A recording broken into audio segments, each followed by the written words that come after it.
nos olvidamos de fibrilación y vamos a pasar a flúter, el flúter auricular. Cuando hablamos de fibrilación auricular, hablábamos de que la fibrilación auricular es básicamente de aurícula izquierda. Cuando hablamos de flúter, vamos a hablar que es un mecanismo de reentrada que compromete aurícula derecha.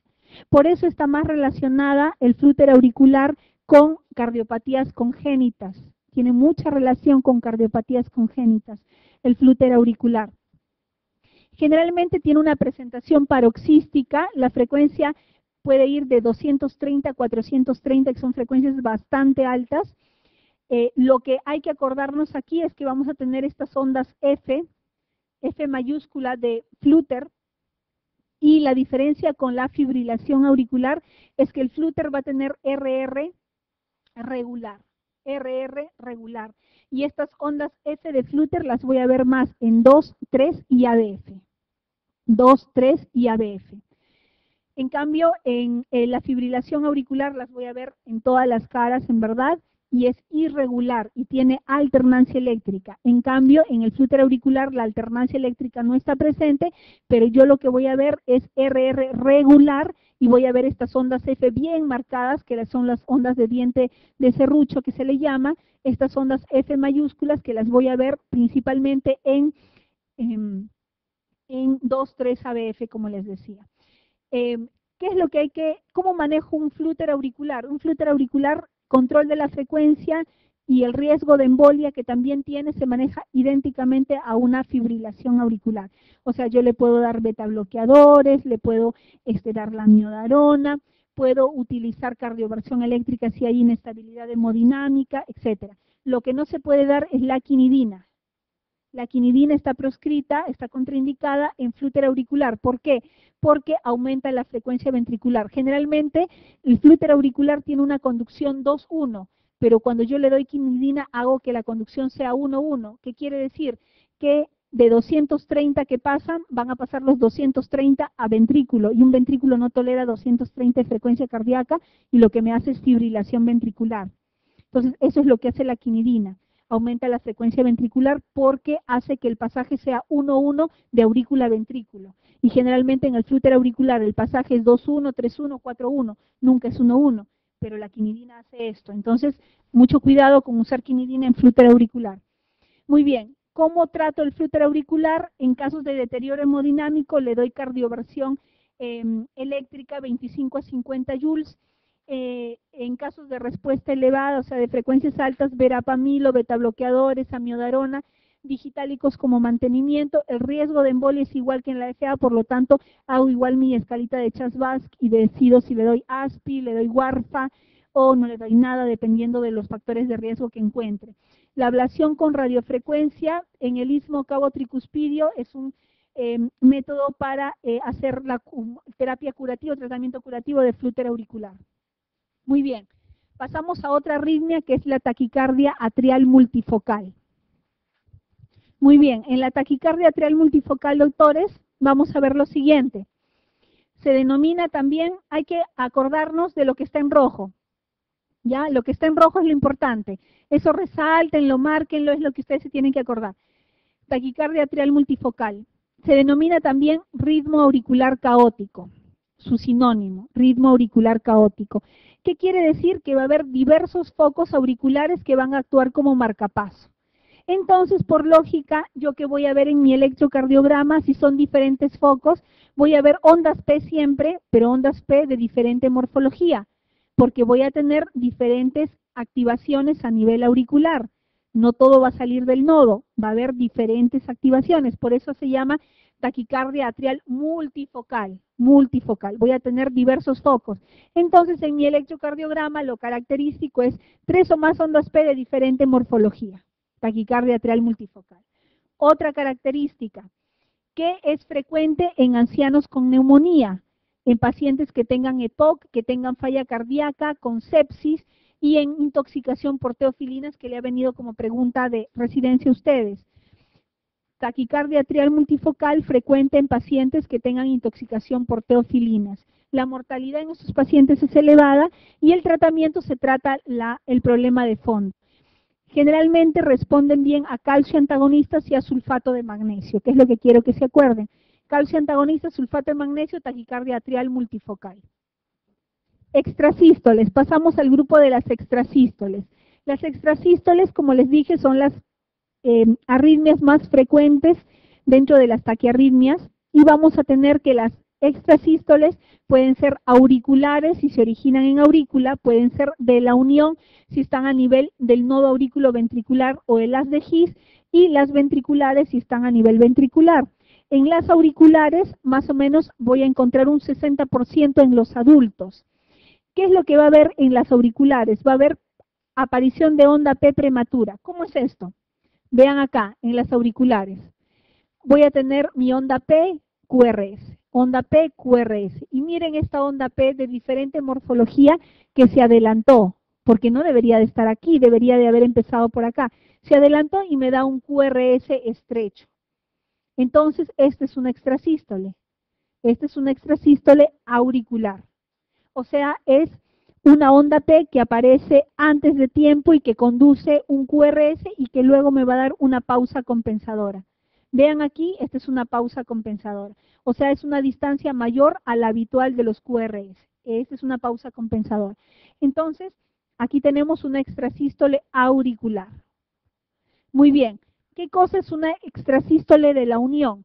Una extrasístole de la unión va a ser un extrasístole que va a nacer en el área del nodo aurículo-ventricular o del haz de His y está asociado a intoxicación digitálica. Esto sí, recuérdenlo porque es pregunta de residencia. Extrasístoles de la unión asociado a intoxicación digitálica. Entonces, ¿qué voy a tener acá? Voy a tener este extrasístole de la unión, donde, ¿cómo yo me doy cuenta? No hay onda P. Vean aquí, onda P, la auricular siempre tiene onda P, esta no tiene onda P porque nace de la unión del nodo aurículo-ventricular, no tiene onda P y acá aparece una morfología de QRS y tiene una pausa compensadora también. ¿Y cómo son las extrasístoles ventriculares? Es un impulso prematuro que se origina en un foco ectópico situado por debajo de la bifurcación de las de His. Lo que hay que tener en cuenta en las extrasístoles ventriculares es que puede haber un fenómeno de R sobre T, o sea, que el complejo QRS nazca sobre la onda T y entonces si nace sobre la onda T puede inducir taquicardia ventricular o fibrilación ventricular. Ese es el famoso fenómeno de R sobre T. Aquí tienen una extrasístole ventricular que es algo muy grosero. Vean cómo está su PQRS, y es una morfología aberrante, un QRS muy ancho porque es infragiciano. Entonces, aquí van a tener, luego también tienen una pausa compensadora adicional. El tratamiento en todas las extrasístoles, sea auriculares, ventriculares, tratamiento beta bloqueadores. En las extrasístoles de la unión, que son por intoxicación digitálica, el tratamiento es el manejo de la intoxicación digitálica. Muy bien, pasamos al grupo de las taquicardias paroxísticas supraventriculares. En las taquicardias paroxísticas supraventriculares hay varias. La que ustedes se tienen que acordar es la taquicardia por reentrada en el nodo AB. Taquicardia por reentrada en el nodo AB. Esta taquicardia por reentrada en el nodo AB es la taquicardia supraventricular paroxística más frecuente, es la más frecuente. ¿Cuál es la incidencia? ¿Cómo es que se da esta taquicardia paroxística? Uno, que en los casos clínicos que vamos a ver y que les van a presentar a ustedes son pacientes jóvenes, predominio de sexo femenino, pacientes mujeres jóvenes que tienen alguna situación de estrés, están frente a alguna situación de estrés orgánica o externa. Entonces, hay aumento de catecolaminas, puede haber isquemia miocárdica también como situación de estrés. Las taquicardias van a tener una frecuencia entre 150 y 250 latidos por minuto, me pueden dar inestabilidad hemodinámica. O sea, yo puedo tener un paciente que venga con presiones normales o con presiones disminuidas, dependiendo de, imagínense, un paciente que venga con 250 latidos por minuto, lo más probable es que me venga con inestabilidad hemodinámica. En el electrocardiograma voy a tener una taquicardia con una P después del QRS. O puedo tener también ausencia de ondas P. Si las frecuencias son muy altas, ya no voy a ver ondas P. Las ondas P inclusive pueden estar metidas dentro del complejo QRS. Entonces no las voy a ver. ¿Cuál es el tratamiento de las taquicardias por reentrada en el nodo AB?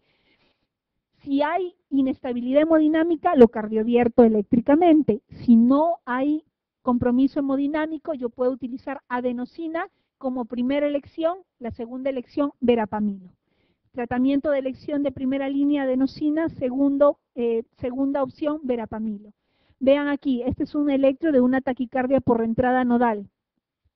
Es lo que les decía, hay unas P's detrás del QRS, que es raro, ¿verdad? Un P detrás del QRS, tengo mi QRS y la P. Ahora, en algunos casos, la P puede estar dentro del QRS y yo no la puedo ver, también es posible. Y lo otro es que es regular, no hay arritmia, es regular. Pero el pulso puede estar irregular dependiendo si está hipotenso el paciente. Puede cursar con hipotensión, entonces lo cardiovierte eléctricamente, y si no está hipotenso, no tiene inestabilidad hemodinámica, primera opción de las taquicardias supraventriculares, y la más frecuente reentrada intranodal, la primera opción adenosina, la segunda verapamilo endovenoso. Muy bien, en ritmos de la unión voy a tener, ya estamos llegando a la parte final de esto, ritmos de la unión, voy a tener ritmos de escape, ritmos de la unión acelerado, taquicardias de la unión. Son los ritmos de la unión, o sea, cuando los ritmos dependen de la unión del nodo auriculoventricular. Entonces, aquí la P puede estar ausente o puede estar invertida durante o inmediatamente después del QRS. En los ritmos de la unión, yo lo que quiero que recuerden es que los ritmos de la unión, igual que las extrasístoles de la unión, se dan principalmente por intoxicación digitálica. Los ritmos de la unión o en las extrasístoles de la unión, la primera causa es intoxicación digitálica.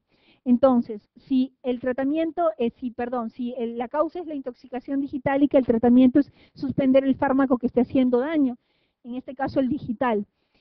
Puede ser efectivo los beta bloqueadores, la lidocaína, cuando la causa no es intoxicación digitálica, sino infarto de miocardio. Algo que hay que acordarse es que los ritmos de la unión, así como las taquicardias de origen ventricular secundarias a infartos de miocardio, tienen buena respuesta a la lidocaína. La lidocaína tiene una buena acción en pacientes que desarrollan taquiarritmias de tipo ritmos de la unión o taquicardias ventriculares cuando son secundarias a infarto de miocardio, La lidocaína tiene buena respuesta cuando son secundarias a infarto de miocardio. Muy bien, ritmos de la unión, no hay ondas P, o pueden tener ondas P posteriores al QRS. Muy bien, pasamos a la taquicardia ventricular. La taquicardia ventricular es una entidad a la que le tenemos mucho respeto, porque si no es manejada adecuadamente puede tomar la vida del paciente. Entonces, ¿a qué llamamos taquicardia ventricular? Es cuando tenemos 3 o más extrasístoles ventriculares juntas.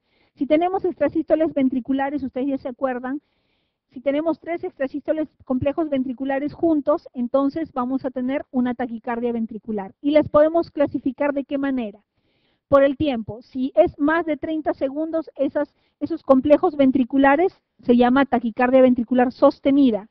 Si es menos de 30 segundos, es TB no sostenida, taquicardia ventricular no sostenida. Si por la forma la podemos clasificar, puede ser monomórfica si todos los QRS tienen la misma forma. Polimórfica si la morfología del QRS cambia constantemente. Por el compromiso del pulso, puede ser taquicardia ventricular con pulso o taquicardia ventricular sin pulso. Entonces, en las taquicardias ventriculares, vean aquí ya tenemos 3 extrasístoles juntas, esta es una taquicardia ventricular. Será no sostenida porque esto es menos de 30 segundos. Si fuera más de 30 segundos, sostenida. Muy bien, aquí en las taquicardias ventriculares, vean aquí, esta es una monomórfica. ¿Cómo me doy cuenta? Este es el QRS normal, normal, y de pronto empieza la taquicardia. Luego otra vez el QRS normal, otra vez la taquicardia, otra vez el QRS normal, y otra vez empieza la taquicardia, otra vez QRS normal y otra vez la taquicardia. Pero lo que quiero que vean aquí, cuando empieza la taquicardia, estos QRS tienen igual forma.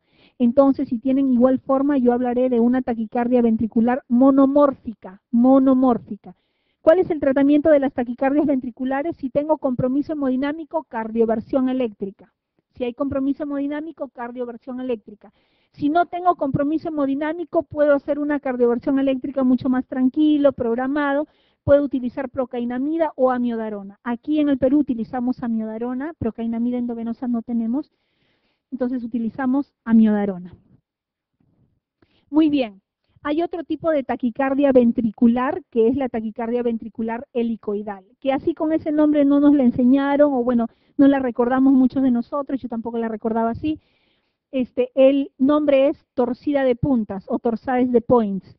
Entonces, la taquicardia ventricular helicoidal es la famosa torcida de puntas. Esta torcida de puntas es una taquicardia ventricular polimórfica, que quiere decir que sus QRS tienen diferente morfología, no se olviden. Entonces, y esta está relacionada ¿a qué síndrome? Al síndrome de Cute largo, que es una canalopatía, al síndrome de Cute largo. Y el síndrome de Cute largo puede ser congénito, puede ser por medicamentos, puede ser por trastornos electrolíticos o por miocardiopatías terminales. Entonces, taquicardia ventricular helicoidal, no olvidarse que es la torcida de puntas. Aquí tienen toda la lista de fármacos que me pueden ocasionar torcida de puntas. Y vean aquí, esto es muy diferente al que les enseñaba hace un momento. El que les enseñaba hace un momento tenían QRS iguales. Vean aquí estos QRS cada uno tiene diferente morfología. Esta es la famosa torcida de puntas. ¿Cómo lo trato? Si hay compromiso hemodinámico, aquí es fácil. En todas las que tengan compromiso hemodinámico, cardioversión eléctrica, sin dudarlo. Si no tiene compromiso hemodinámico, puedo hacerle cardioversión eléctrica, pero en la torcida de puntas se usa no amiodarona, sino sulfato de magnesio. En la torcida de puntas, sulfato de magnesio. Eso es lo importante. Muy bien, hay otro ritmo que es el ritmo idioventricular acelerado o RIVA, que ustedes lo habrán escuchado. El ritmo idioventricular acelerado o RIVA es cuando hay un foco ectópico ventricular que descarga frecuencias de 40 a 100 latidos por minuto. Estas frecuencias de 40 a 100 latidos por minuto es muy frecuente como arritmia de reperfusión. O sea, el RIVA lo vamos a tener en un paciente que, por ejemplo, le inician lisis, es un paciente con ST elevado que llega, que ustedes le ponen aspirina, clopidogrel, le empiezan la fibrinolisis con alteplase, tenecteplase, lo que tengan, y empieza a hacer esta arritmia. Ritmos de escape de 40 a 100, esta es una arritmia de reperfusión. Entonces, este RIVA es una arritmia de reperfusión. Vean aquí, tenemos aquí el ritmo sinusal del paciente y vean cómo ha empezado a hacer, antes de salir a ritmo sinusal, esta arritmia. Es un complejo que ustedes ven que es una extrasístole ventricular muy marcada, que tiene una frecuencia baja de 40 a 60, y este es un ritmo idioventricular acelerado, arritmia de reperfusión. Y a partir de aquí recién empieza el ritmo sinusal. Este es un RIVA. ¿Qué me indica? Que estoy frente a una arritmia de reperfusión. No se olviden, ritmo idioventricular acelerado se presenta en los postinfartados como arritmia de reperfusión. Muy bien, esta es la última de las arritmias, la que ocasiona la muerte directa del paciente, fibrilación ventricular. La fibrilación ventricular es un ritmo de despolarización y contracción desorganizada en diversas áreas de todo el miocardio ventricular. La clasificación puede ser primaria, de inicio repentino, secundaria, cuando ya el paciente está en un mal estado general. Acá le llaman finas y gruesas, dependiendo si las ondas son mayores de 3 milímetros o menores de 3 milímetros. Lo importante en fibrilación ventricular es que yo no le doy ningún fármaco. Todas las fibrilaciones ventriculares se tratan con cardioversión eléctrica, con desfibrilación. Muy bien, vean esta imagen de fibrilación ventricular, es un ritmo, aquí yo no encuentro cuál es el QRS, nada, este es un ritmo caótico. Algo sobre el síndrome de Wolff-Parkinson-White. El Wolff-Parkinson-White está dentro de los síndromes de preexcitación, nos habla de vías accesorias ocultas. Característica del Wolff-Parkinson-White es que va a tener onda delta, un PR corto o un PR menor de 0.12, puede cursar con QRS ancho o QRS estrecho dependiendo de si la vía es ortodrómica o antidrómica. La ortodrómica quiere decir que el impulso va a bajar por el nodo sinusal y va a regresar por la vía accesoria, baja por el nodo sinusal y regresa por la vía accesoria, y la antidrómica es que baja por la vía accesoria y regresa por el nodo sinusal. Entonces, en el tratamiento ¿Cómo voy a tratar un Wolff-Parkinson-White? El tratamiento, cuando tengo la crisis y la taquiarritmia, puedo utilizar adenosina, verapamilo, pero el tratamiento definitivo es la ablación de la vía accesoria. Eso no se olviden, ablación de la vía accesoria, tratamiento definitivo del Wolff-Parkinson-White. Síndrome de Cute largo es un síndrome generalmente congénito, lo que me va a dar es torcida de puntas. Si me da torcida de puntas, ¿con qué lo trato? ¿Qué le doy? Sulfato de magnesio, muy bien. También puede utilizar betabloqueadores, flecainida, y en el síndrome de Cute largo se le pone los DAI. ¿Qué cosas son los DAI? Los cardiodesfibriladores implantables, porque estos pacientes me van a hacer torcida de puntas a repetición, entonces la única manera de controlarlos es con descargas y se le coloca los cardiodesfibriladores implantables o DAI. El síndrome de Brugada es otro de los síndromes dentro de las canalopatías. El síndrome de Brugada fue descrito por Joseph Brugada en el año 92, español, que nos habla de que hay 3 tipos de síndrome de Brugada. Aquí tenemos el tipo 1, que es el más frecuente. Esto, bueno, está como parte de los temas que hay que desarrollar, pero no ha habido preguntas, igual para que lo conozcan. El tipo 1 es el tipo frecuente del síndrome de Brugada, es el clásico síndrome de Brugada, en donde yo no tengo ninguna duda.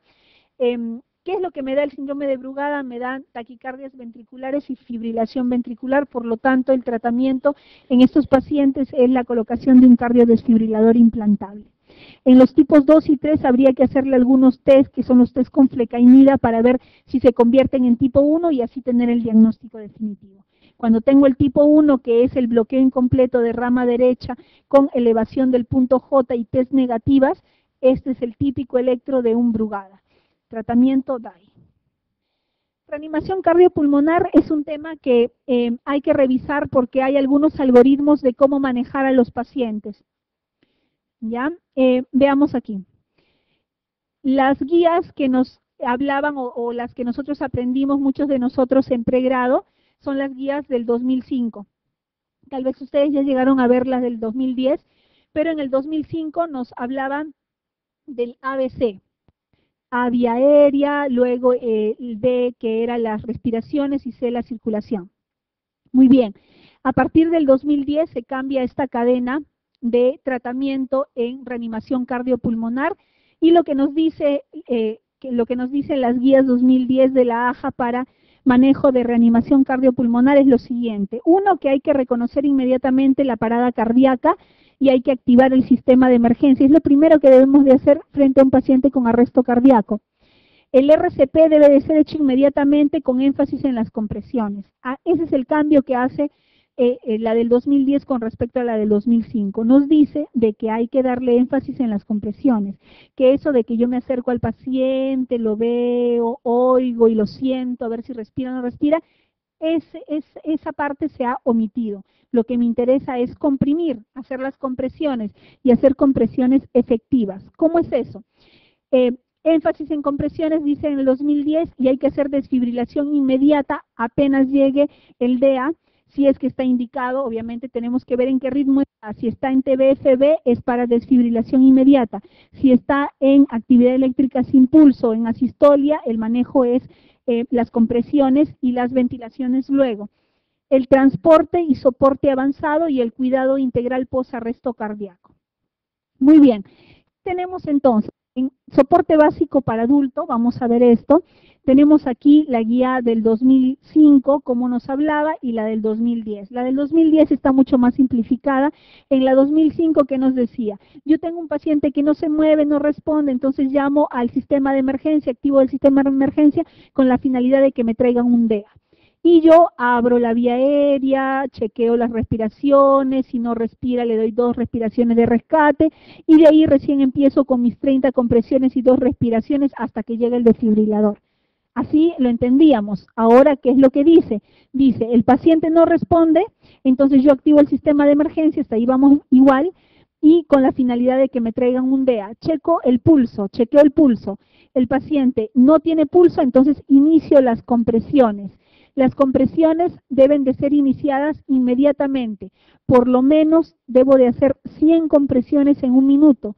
En la guía anterior, 2005, decía, bueno, hay que tratar de llegar a las 100 compresiones minuto. Ahora no, ahora dice, por lo menos tienes que hacer 100 compresiones en un minuto, por lo menos. O sea, si haces más de 100, excelente.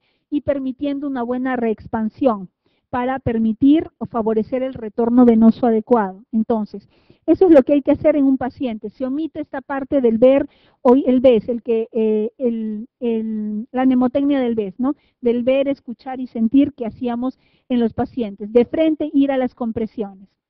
Entonces, ¿qué nos dice este algoritmo? No responde, no respira, activo el sistema de emergencias para obtener el desfibrilador, inicio el RCP con compresiones y una vez que llega el desfibrilador compruebo el ritmo y doy descarga si el ritmo lo amerita y voy repitiendo con el desfibrilador comprobar el ritmo cada 2 minutos. Y en esos 2 minutos yo debería de hacer un número de compresiones y de ventilaciones.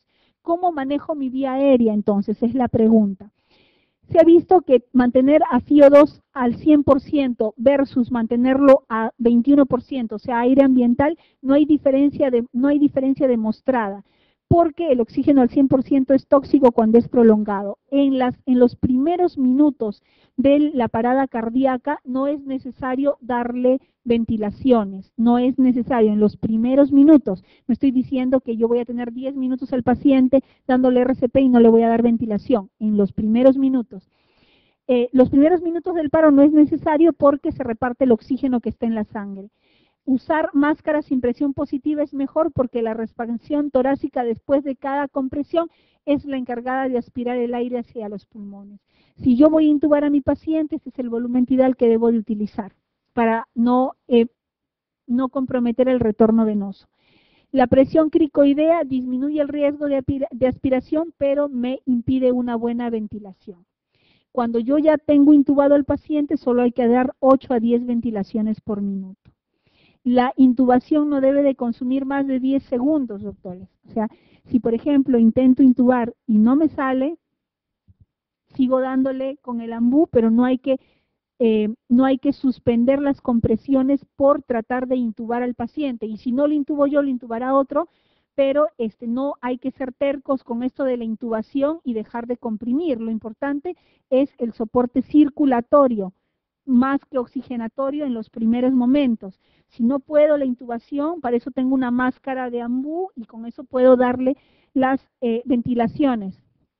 Entonces vean aquí, ¿cuáles son los puntos fuertes que tenemos que acordarnos en reanimación cardiopulmonar? 1, mejorar la supervivencia intrahospitalaria, la supervivencia al alta, el retorno a la circulación espontánea y algo que es recontra importante, la secuela neurológica. Cuanto más tiempo esté nuestro paciente sin restablecimiento de circulación espontánea, la secuela neurológica va a ser mayor en el paciente. Entonces, ¿qué hay que hacer? Si tengo una parada cardíaca, yo voy a empezar con las compresiones hasta que llega el DEA. Una vez que llega el DEA, yo voy a chequear el ritmo. Si yo tengo un ritmo en fibrilación ventricular o en taquicardia ventricular, este ritmo necesita una descarga eléctrica. Entonces se le da la primera descarga eléctrica y se continúa haciendo el RCP, las maniobras de compresión y de ventilación inmediatamente. Ahora, ¿cuánto le voy a dar de descarga? Generalmente si es monofásico le doy 200 joules de descarga. Sigo dándole por 2 minutos, que son los ciclos, 2 minutos de compresiones y ventilaciones, y otra vez más o menos 2 minutos, y yo otra vez voy a chequear el ritmo. Si el ritmo otra vez me sale en FB y en TB, entonces yo otra vez doy una segunda descarga y continúo mi RCP. Cuando ya doy la segunda descarga, tengo que empezar a poner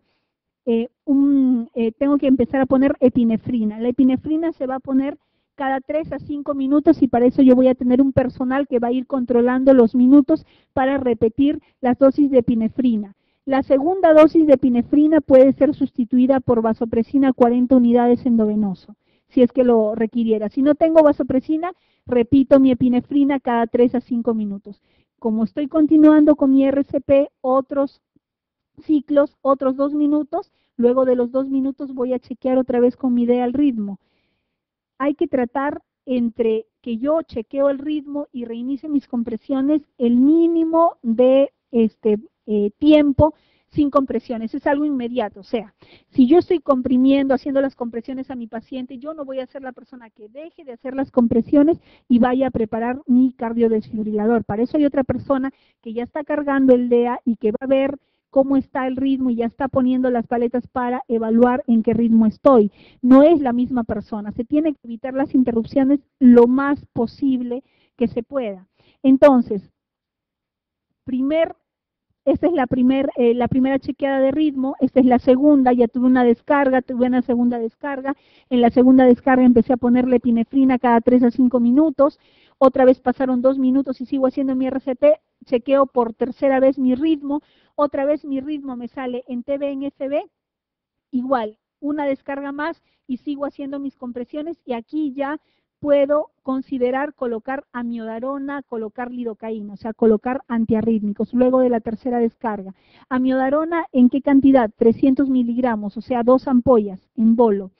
Y la lidocaína también la puedo considerar 1 a 1.5 miligramos por kilo. ¿En qué casos? En los casos en los que yo tenga un paciente postinfarto de miocardio, porque acuérdense que les dije la taquicardia ventricular en los pacientes postinfartados generalmente se da, revierten mejor con lidocaína que con amiodarona. Entonces, se puede también considerar sulfato de magnesio de repente si yo estoy frente a una taquicardia ventricular helicoidal o torcida de puntas, ¿no? Entonces ahí considero. Muy bien, y sigo mi algoritmo igual. Cada 2 minutos chequeo el ritmo y luego de chequear el ritmo veo si es para descarga o no. Ahora, nos vamos al otro lado. Si yo tengo un arresto cardíaco, empecé con las compresiones, activé mi sistema de emergencia, llegó mi idea, checo el ritmo, y en el ritmo me sale asistolia o actividad eléctrica sin pulso. Eso no requiere descarga eléctrica. Eso es simplemente continuar con compresiones y ventilaciones. Entonces, si es asistolia o actividad eléctrica sin pulso, continúo con mis compresiones y empiezo con la epinefrina. Igual, 1 miligramo endovenoso o intraóseo, lo que tenga, la vía que tenga, cada 3 a 5 minutos que lo va controlando mi enfermera, mi personal que está al lado. Puedo, igual que en el otro caso, sustituir la segunda dosis de epinefrina por vasopresina si es que la tuviera, si no la tengo, continúo solamente con epinefrina. Pasan los 2 minutos, chequeo otra vez el ritmo. Si el ritmo me dice que sigo en asistolia o en actividad eléctrica sin pulso, continúo otra vez con las compresiones, sigo con mi epinefrina. Si por un caso ya pasó de actividad eléctrica sin pulso o de asistolia a taquicardia ventricular o a fibrilación ventricular, me voy al otro cuadro y sigo este algoritmo. Entonces, eso es más o menos cómo vamos a hacer en un paciente frente a arresto cardíaco. Hay que considerar qué cosas durante la reanimación cardiopulmonar. Uno, que hay que presionar, hacer las compresiones de manera adecuada, por lo menos 100 compresiones por minuto, por lo menos, permitir la reexpansión también, minimizar las interrupciones lo más que se pueda, y los ciclos van a ser de 30 compresiones y 2 respiraciones, con intubación, o sea, si el paciente ya tiene tubo endotraqueal, las ventilaciones van a ser 6 a 8, máximo 10 por minuto. La idea no es hiperventilar al paciente. Si hiperventilo al paciente voy a expandir la caja torácica y por lo tanto el retorno venoso va a disminuir y no me va a favorecer para nada. Entonces, eso es lo que hay que considerar. Muy bien. Ahora, veamos por partes. ¿Qué pasa si yo tengo un paciente con bradicardia? ¿Qué pasa si yo tengo un paciente con bradicardia? En un paciente con bradicardia yo voy a primero identificar cuál es la causa que me está produciendo la bradicardia. Entonces, yo tengo que mantener la vía aérea permeable, tengo que oxigenar si el paciente está hipoxémico, tengo que tener un monitor cardíaco para identificar el ritmo, tengo que tener un acceso venoso que es importante y un EKG con derivadas para ver cuál es la causa de la bradicardia.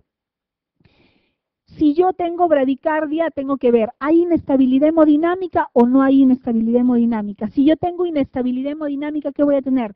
Paciente hipotenso, con alteración del sensorio, signos de shock, puede tener disconfort torácico, dolor torácico, puede tener oliguria, falla renal. Eso me indica que hay inestabilidad hemodinámica. Si no hay inestabilidad hemodinámica, yo observo al paciente. Paciente bradicárdico lo observo, si no tiene. Pero si tiene inestabilidad hemodinámica, yo tengo que utilizar atropina, sobre todo en aquellos pacientes que son supragicianos. Acuérdense que la atropina no funciona en infragicianos. Entonces, si la atropina no me funciona, o sea, si yo, por ejemplo, es infragiciano, le pongo atropina y no me va a hacer nada, entonces la indicación es de marcapaso temporal. Puedo ponerle un marcapaso temporal o puedo iniciar infusión de dopamina o de noradrenalina con la intención de mejorar la frecuencia cardíaca, que son unas opciones que tengo adicionales a la atropina. Infusión de dopamina, infusión de epinefrina. ¿Ya? Y el marcapaso, ¿no? Hay marcapaso percutáneo que puedo colocar solo con parches o el marcapaso que se coloca por catéter venoso central. Entonces, siempre en la bradicardia hay que tener presente que una de las causas de bradicardia es hipoxemia, por lo tanto el paciente tiene que estar con buena saturación, siempre mayor o igual de 95%. La atropina me va a funcionar cuando es supragiciano. Si no me funciona, yo tengo estas opciones: marcapaso transcutáneo, dopamina, epinefrina. Muy bien.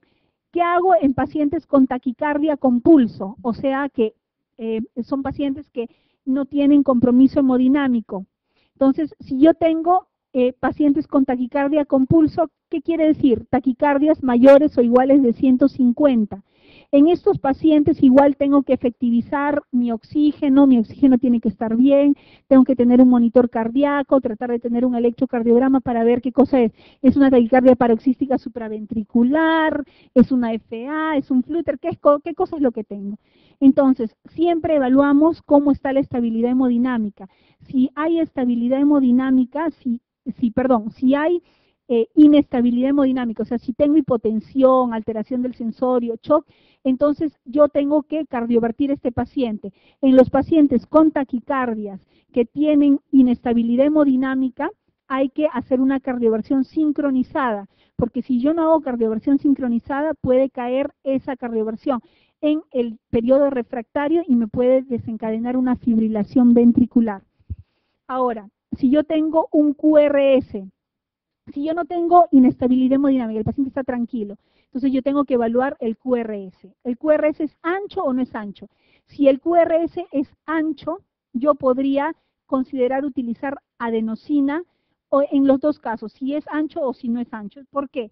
Porque si es ancho podría ser una taquicardia paroxística supraventricular con aberrancia.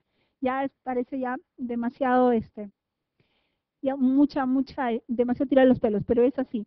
Cuando tenemos una taquicardia con pulso, si es QRS ancho, podría ser una taquicardia ventricular o una taquicardia paroxística supraventricular con aberrancia. Si yo tengo una taquicardia paroxística supraventricular con aberrancia, va a ceder con la adenosina. Si es una taquicardia ventricular, la adenosina no le va a hacer nada y ya sé que es una taquicardia ventricular. Entonces, ¿ahí qué haré? ¿Qué haré en ese caso? Amiodarona es una opción. Si yo tengo una taquicardia con pulso, una taquiarritmia, con QRS ancho, sin QRS ancho, acá dicen no, QRS ancho no tiene. Entonces, asumo que es una taquicardia paroxística supraventricular, utilizo adenosina. Y la adenosina me va a ir bien porque va a bloquear la taquicardia paroxística supraventricular.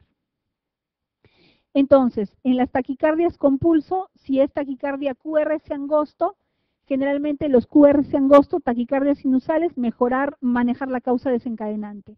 Si es taquicardia QRS angosto y es regular, puede ser taquicardia paroxística supraventricular o por reentrada, ¿no es cierto? Entonces ahí que le doy adenosina, puedo repetir 2 dosis o puedo utilizar verapamilo. Ahora, si es taquicardia QRS angosto e irregular, tengo dos opciones. O puede ser flutter o puede ser fibrilación. Si es fibrilación, yo utilizo verapamilo, amiodarona endovenoso, controlo mi frecuencia cardíaca. Si está inestable, le doy cardioversión sincronizada. Y si es el flutter, manejo de la misma manera. Lo único que quiero que se den cuenta es que en el flutter la cardioversión se hace con menos joules que en la fibrilación auricular. Siempre la cardioversión eléctrica en el flutter se hace con menos joules que en la fibrilación auricular. Muy bien, si yo tengo taquicardia QRS ancho regular, es lo que les decía, le explicaba en la última parte del cuadrito anterior, que parece un poquito engorroso. La taquicardia QRS ancho puede ser dos cosas. Taquicardia QRS ancho regular puede ser una taquicardia ventricular o puede ser una taquicardia paroxística supraventricular con aberrancia. Pueden ser las dos. ¿Y yo cómo las diferencio? Con adenosina. ¿Por qué? Porque si es una taquicardia paroxística supraventricular con aberrancia, le doy adenosina y ¿qué va a pasar? Si le doy adenosina, va a terminar la taquicardia. Ya tengo mi diagnóstico. Taquicardia supraventricular con aberrancia.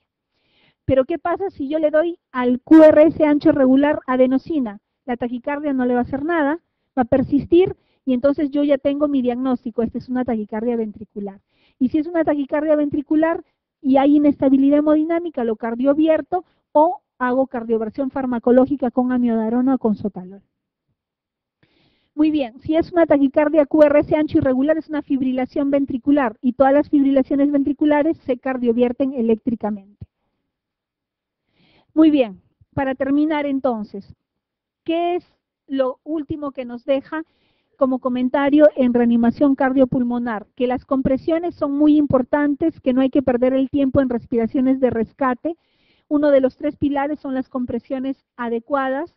Lo otro es que la resucitación cardiocerebral, ¿a qué se refiere? A que nosotros debemos de hacer la reanimación lo más antes posible para evitar la secuela neurológica, que la epinefrina debe de ser dada cada 3 a 5 minutos, que uno debe de intubar si no hay retorno a la circulación espontánea luego de los 3 ciclos, o sea, luego de 3 ciclos de RCP, si veo que ya no me responde el paciente, ya necesita de todas maneras intubación, que luego de recuperar a un paciente de arresto cardíaco, lo que se hace actualmente son las maniobras de hipotermia, son los protocolos de hipotermia que se hacen en muchos países, acá no lo hacemos todavía, pero es llevar a un paciente luego de recuperación de una parada cardíaca a un estado de hipotermia. Lo mantenemos entre 32 y 34 grados por 24 horas y luego le vamos subiendo la temperatura progresivamente en 24 horas más. ¿Cuál es la finalidad de hacer hipotermia en los pacientes? Disminuyes las demandas metabólicas del organismo y si ya has tenido un paciente con arresto cardíaco, con demandas de oxígeno que no han sido adecuadas durante un periodo de tiempo, si tú disminuyes sus demandas metabólicas por 24 horas, el daño que vas a tener a nivel neurológico va a ser mucho menor. Esa es la idea de dar el protocolo de hipotermia. Se ha visto en los estudios que es de 32 a 34. Con temperaturas menores de 28 grados, ya la incidencia de trastornos de coagulación, de sepsis, y de otros estados del medio, alteraciones del medio interno, no favorecen protocolos con temperaturas menores. Lo ideal, 32 a 34 grados. Entonces, hay que verificar el pulso y la respiración. Eso de verificar pulso y respiración pasa a un segundo plano. Hay que dar masajes a un paciente sin arresto cardíaco. Dar masajes a un paciente sin arresto cardíaco no causa injuria importante si es que hay un espectador que no es personal de salud y que cree que hay un arresto cardíaco. Lo importante es iniciar, se dice, y si hay alguna confusión, en todo caso, las compresiones no van a dañar al paciente. Lo que sí dañaría al paciente es que estemos frente a un arresto cardíaco y no hagamos nada. En los niños es más frecuente la parada respiratoria más que la cardíaca. Ellos empiezan generalmente con paro respiratorio y luego hacen bradicardia y parada cardíaca. Revisar la vía aérea consume un tiempo muy importante, así que hay que iniciar siempre con compresiones. Mejorar la perfusión neurológica y miocárdica por lo menos con 100 compresiones por minuto y con una profundidad de 5 centímetros. El uso de dispositivos de masaje solamente se deja personal entrenado. Si no lo sabes hacer, mejor no hay que usarlo. Lo que nos dice la guía del 2010 es el uso de adenosina para diferenciar una taquicardia supraventricular con aberrancia versus una monomórfica. Les vuelvo a repetir, si yo tengo una taquicardia QRS ancho regular, puede ser dos, puede ser una TB o puede ser una TPCB con aberrancia. Si yo le pongo adenosina y me revierte, sale de la taquicardia, es una TPCB con aberrancia. Si no sale, ya sé que es una taquicardia ventricular y le doy manejo de taquicardia ventricular.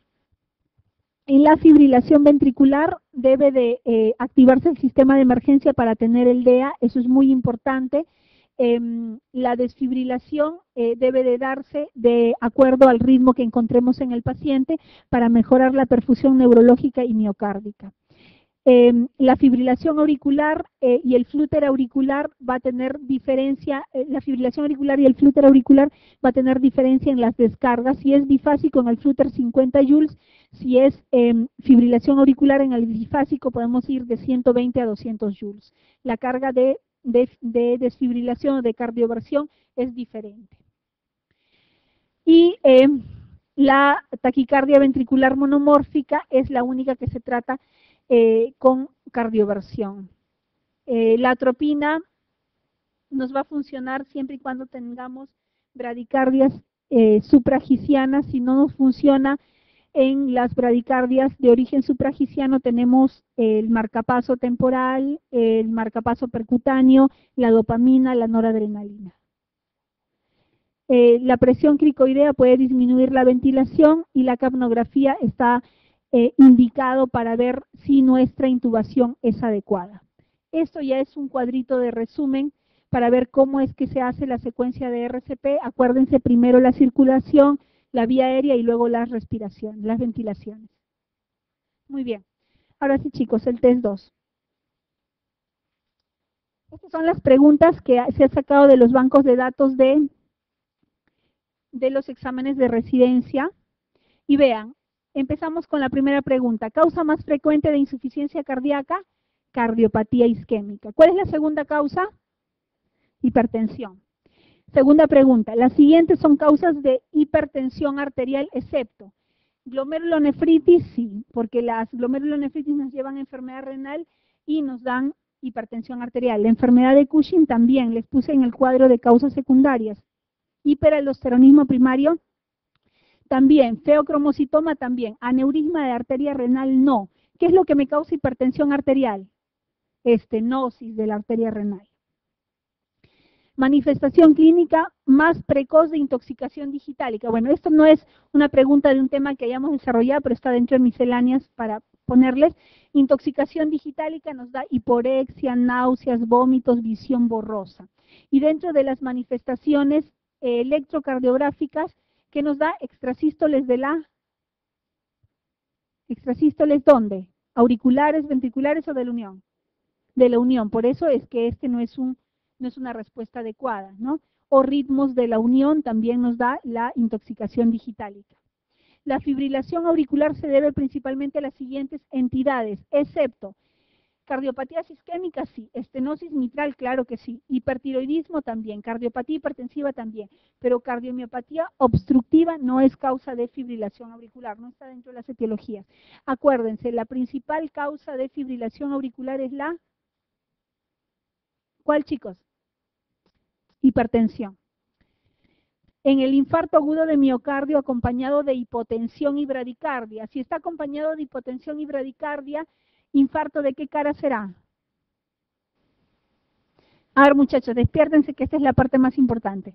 De cara, solo responden acá adelante, el de cara inferior. De cara inferior.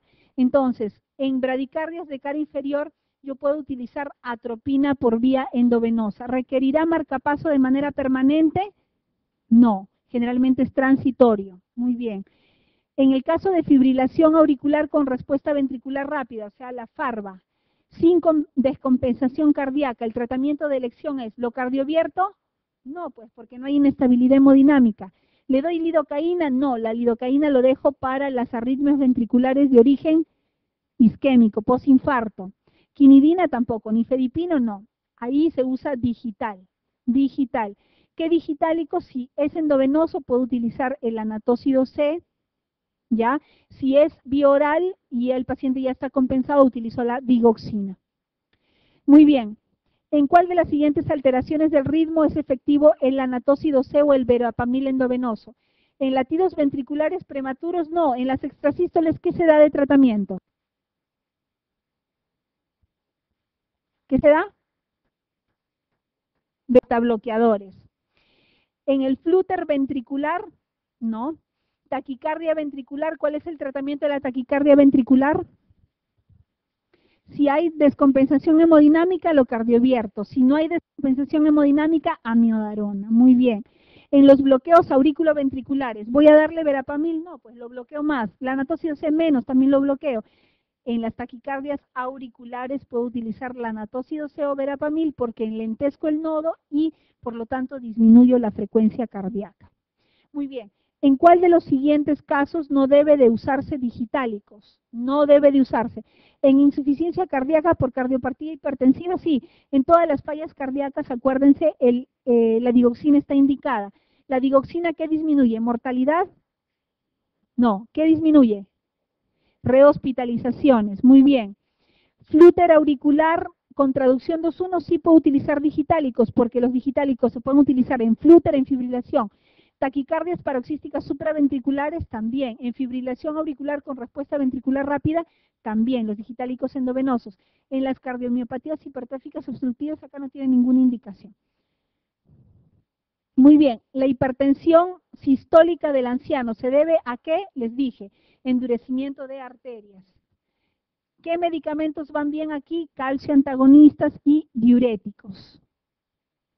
Paciente de 20 años, vean aquí, caso clínico, paciente de 20 años, acude a emergencia, está con palpitaciones intensas de inicio brusco regulares, tiene antecedentes de episodios similares y terminación brusca. Primera alternativa, ¿cuál será?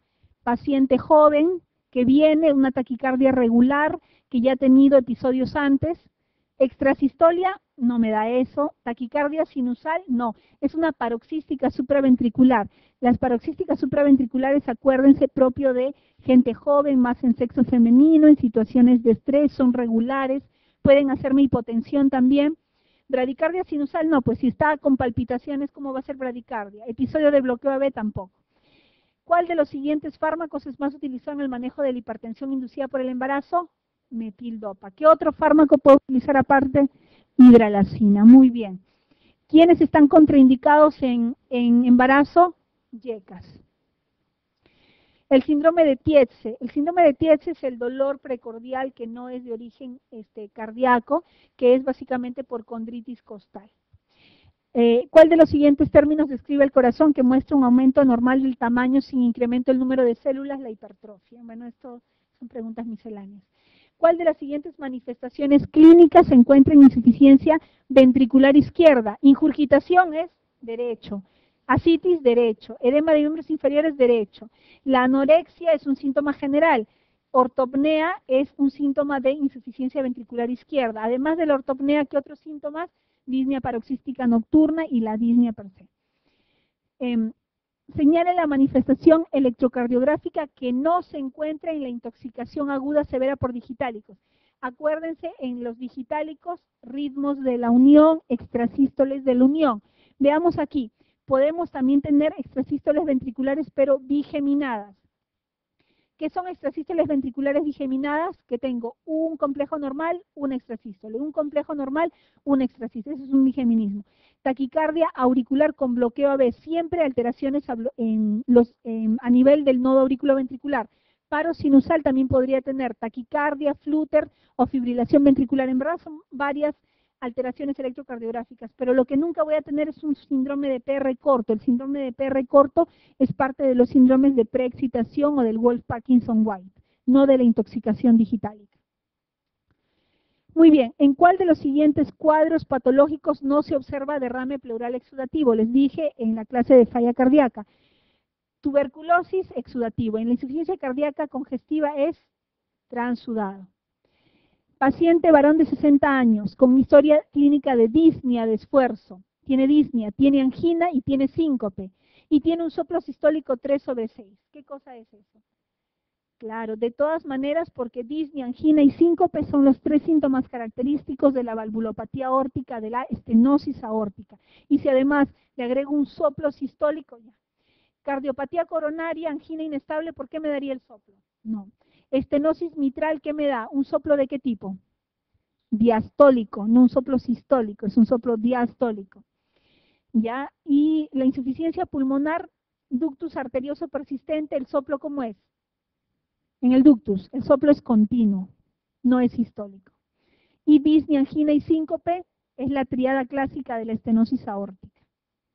Muy bien, respecto a la terapia de insuficiencia cardíaca por cardiopatía coronaria hipertensiva, que son las principales causas, señale lo correcto.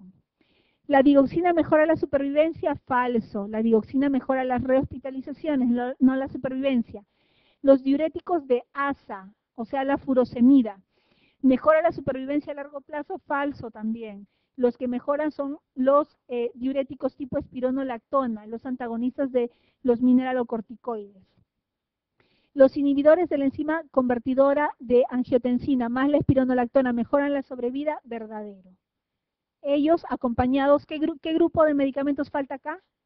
Los beta bloqueadores. Los inhibidores de la YECA aumentan el riesgo de muerte, totalmente falso. Los beta bloqueadores disminuyen la supervivencia, al contrario, aumentan la supervivencia. Muy bien, de los siguientes casos, señale el manejo incorrecto. Esta pregunta quiero que le presten atención porque aquí nos dan una clave, porque estas son las claves que nos da el ASPEFAM, pero quiero que ustedes lo analicen para que vean si esta respuesta es la correcta o no es la correcta. Que en muchos casos, hay veces la clave que nos dan no es la adecuada, pero quiero que razonen, no que se aprendan de memoria. Vean aquí, te piden la respuesta incorrecta. Entonces, paciente hipertenso diabético tratado con inhibidores YECA. ¿Estará bien o no? Bien, muy bien.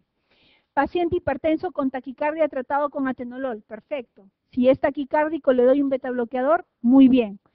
Paciente hipertenso coronario tratado con diltiazem. Acuérdense, los coronarios que han tenido un infarto reciente y que son anginosos, los trato con antagonistas de canales de calcio tipo diltiazem y verapamilo, ¿verdad?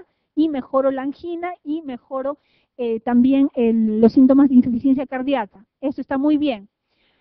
La siguiente, paciente hipertenso con insuficiencia renal crónica avanzada. Quiere decir que si es avanzado ya va a necesitar terapia de reemplazo renal, o sea, diálisis. Este paciente está tratado con hidroclorotiazida.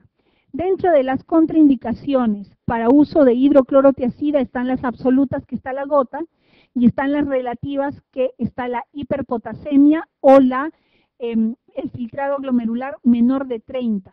O la depuración de creatinina menor de 30. Entonces aquí, si tengo un paciente hipertenso con insuficiencia renal crónica avanzada y lo trato con hidroclorotiazida, ¿qué riesgo tengo? De hiperpotasemia y el riesgo de que ya este paciente está con depuración de creatinina menor de 30, porque para que sea avanzado se supone que es menor de 10 la depuración de creatinina. Entonces, en este paciente ya no debería de darle diurético tiazídico. Están contraindicados quienes con depuración menor de 30, acuérdense, YECAS, ARAS, los antagonistas de los mineralocorticoides y las tiazidas. Esos 4 medicamentos se contraindican con depuraciones menores de 30. Ahora, esta sería la clave correcta. Veamos qué dice la clave que es incorrecta según ellos. O sea, esta sería la clave que está incorrecta, ¿no es cierto? Porque no debería de darse hidroclorotiazida en renales avanzados. Pero ellos nos ponen como incorrecta esta clave. Paciente hipertenso con tos persistente tratado con losartán.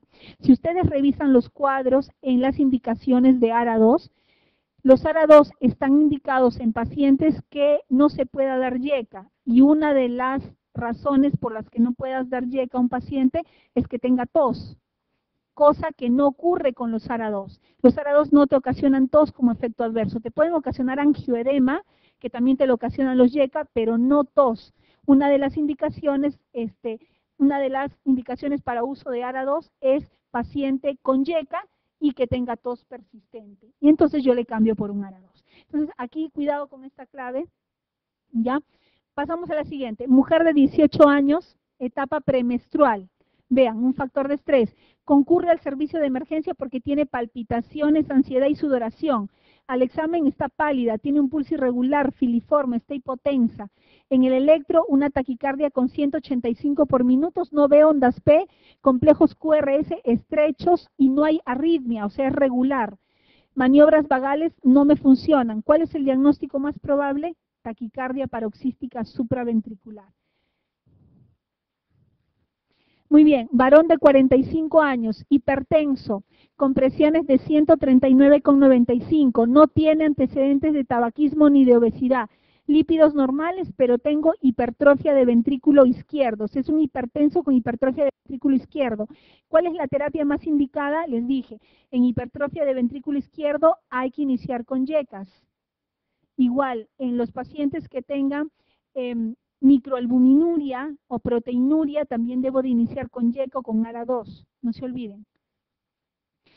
Hidroclorotiazida se puede utilizar como diurético en pacientes sobre todo con hipertensiones arteriales sistólicas. Recuerden, los ancianitos con hipertensiones arteriales sistólicas, los diuréticos y también los calcio antagonistas.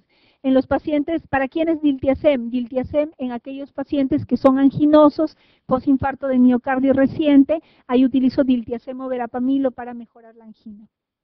Muy bien, bloqueo AB tipo MOVIX2. Esto es un dato que es importante que lo conozcan, que no me parece que no se menciona en clase. Bloqueo AB tipo MOVIX2 causado con mayor frecuencia por un infarto agudo de miocardio anteroseptal. Entonces, los infartos de miocardio anteroseptales me dan MOVIX2. Los que me dan bradicardia sinusal son los infartos de cara inferior. Otro caso clínico, mujer de 19 años, estadio premenstrual, conducida a emergencia por desvanecimiento, pálida, somnolienta, 70-50 de PA, frecuencia de 170, en el EKG ausencia de ondas P, en el ecocardiograma fracción de 51, no hay otras alteraciones. ¿Cuál sería el diagnóstico y la terapia de urgencia? Fibrilación auricular no podría ser, ¿por qué? ¿Por qué? A pesar de que hay ausencia de ondas P, veamos el contexto. Es una mujer de 19 años que no tiene ninguna alteración en el ecocardiograma, que está en un estadio de estrés aparentemente por el estadio premenstrual, que ha sido conducida por desvanecimiento y que está con hipotensión.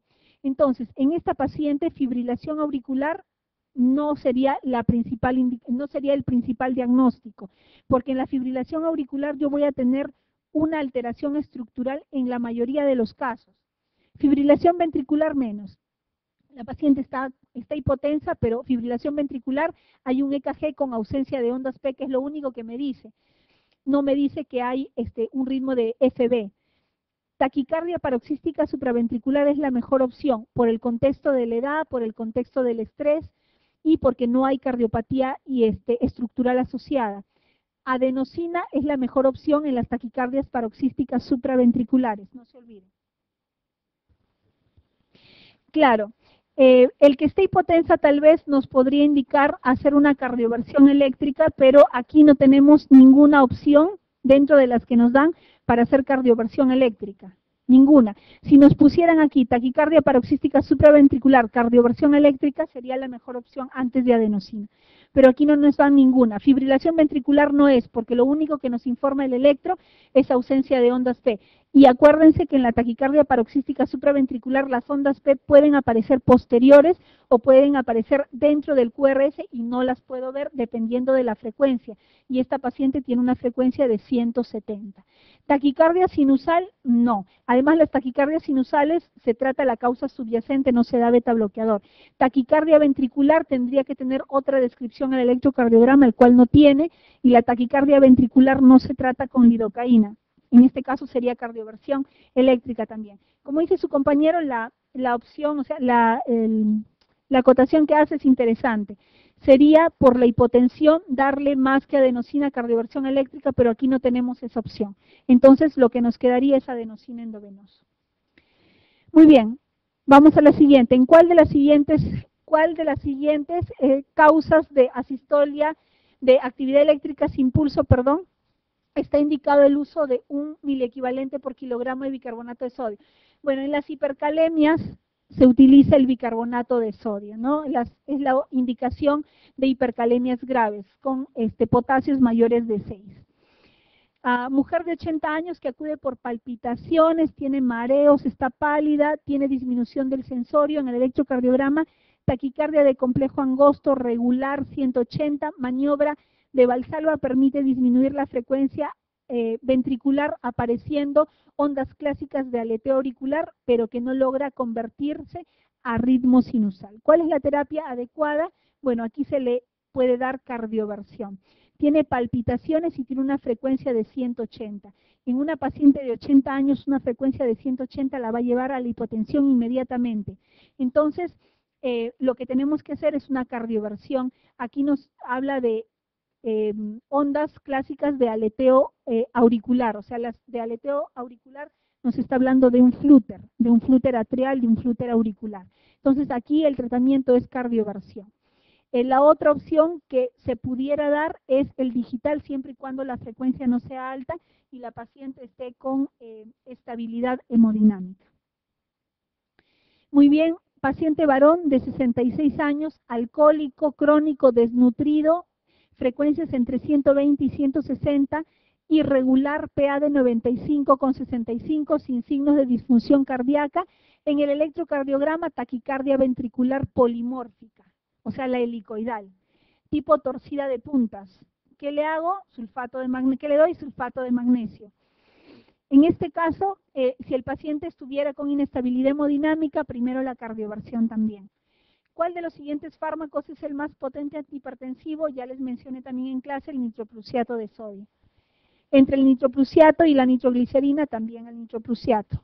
Muy bien. Estas son preguntas ya de los últimos años. ¿Cuál de las siguientes patologías causan con mayor frecuencia insuficiencia cardíaca? Muy bien. La primera causa, cardiopatía coronaria isquémica. La segunda, hipertensión arterial. ¿Cuál es la terapia de primera opción en arritmias ventriculares causadas por isquemia miocárdica? Lidocaína. Muy bien. Bueno, esto ya es parte de fisiología. No es el tema de la clase, pero bueno. Fuerza de contracción de la fibra muscular cardíaca proporcional a su longitud inicial. Es la ley de Frank-Starling. ¿Cuál de los siguientes hallazgos en el electrocardiograma determina el diagnóstico de fibrilación?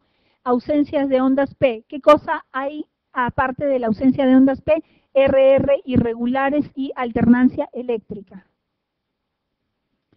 Esa es la última pregunta que ha venido en el examen de este año. ¿Qué nos dice? ¿Cuál es el principal mecanismo causante de la elevación de la presión arterial en un paciente con estenosis bilateral de la arteria renal? Incremento de la secreción de renina. Muy bien, la renina se va a liberar cuando yo voy a tener disminución de la volemia a nivel renal. Y esto va a ser un círculo vicioso porque se libera renina, hay aumento de las resistencias vasculares periféricas y va a haber incremento de la presión arterial. Este es el mecanismo en la estenosis bilateral de la arteria renal. Muy bien.